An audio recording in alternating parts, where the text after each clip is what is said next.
मध्य प्रदेश के डबरा और भीतरवार अंचल में बाढ़ का कहर बरकरार है। गांव बाढ़ की चपेट में आकर पूरी तरह से तहस नहस हो चुके हैं।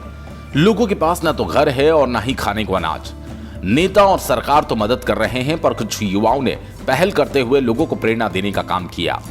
इसी कड़ी में देवरा गांव ने 2 गांवों को गोद लिया और आगामी 1 वर्ष तक उनके खाने पीने की संपूर्ण व्यवस्था की जिम्मेदारी ली। इस सार्थक पहल की हर तरफ चर्चा हो रही है और अन्य गांव भी इससे प्रेरणा ले रहे हैं। ही रहे हो कि 4-5 दिन से क्षेत्र में क्या स्थिति है, बाढ़ के क्या हालात हैं, ये स्थिति है, ये आलम है कि लोग बागों के लिए पहनने के लिए तक कपड़े नहीं बचे हैं, सामान और सब चीज़ नष्ट हो चुकी है। हम भी आप लोगों को अवगत करा रहे हैं। और एक चीज़ की सबसे बड़ी समस्या है, ना खाने की व्यवस्था है, ना किसी चीज़ की व्यवस्था है और आने जाने का रास्ता भी बंद हो गया है। तो मैं अपने गांव आया, मैंने अपने गांव के सभी परिवार, अपने मित्र भाई और अपने गांव एक परिवार ही होता है, सभी लोगों से मैंने बात की। बात करके हम सब लोगों ने, हमारे बड़े बुजुर्गों ने निर्णय लिया कि हम लड़ैयापुरा और अजीतपुरा और लड़ैयापुरा दोनों गांव हम गोद लेंगे और साल भर तक उनकी राशन पानी, खाने पीने की, कपड़े मपड़े की जो भी व्यवस्था होगी देवरा गांव की तरफ से होगी, पूरी व्यवस्था उनकी तरफ से रहेगी।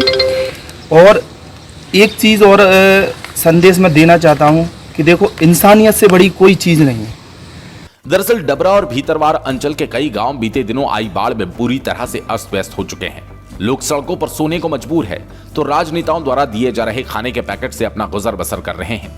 युवा शक्ति संगठन के सूर्यभान सिंह रावत ने बताया कि 2 दिन पहले जब हम गांव में राशन बांटने पहुंचे तो लोगों का दुख देखकर लगा कि हमें इनके बारे में कुछ सोचना चाहिए और उनकी मदद करनी चाहिए। इस बात को हमने अपने गांव में जाकर बताया और बड़े बुजुर्गों की सलाह ली तो सभी ने मिलकर निर्णय लिया कि हम लोगों को 2 गांव की संपूर्ण जिम्मेदारी उठानी चाहिए और तय किया कि अजीतपुरा और लड़ैयापुरा गांव के भरण पोषण की जिम्मेदारी अब हमारा गांव देवरा उठाएगा और पूरे 1 साल तक लोगों को खाने पीने और कपड़े की सुविधाएं उपलब्ध कराई जाएगी। मदद होने के लिए अन्नदान, कपड़ा लत्ता 1 साल के लिए जो अभी हमारे लड़के ने बोला था वो हम कर सकते हैं, जो हम पे बनेगा सो। और दूसरे लोगों को भी जागरूक करेंगे कि इन लोगों की मदद की जाए। दादा, आपने कभी ऐसी विपदा देखी अपने जीवन कभी जीवन काल में कभी नहीं देखी ऐसी विपदा।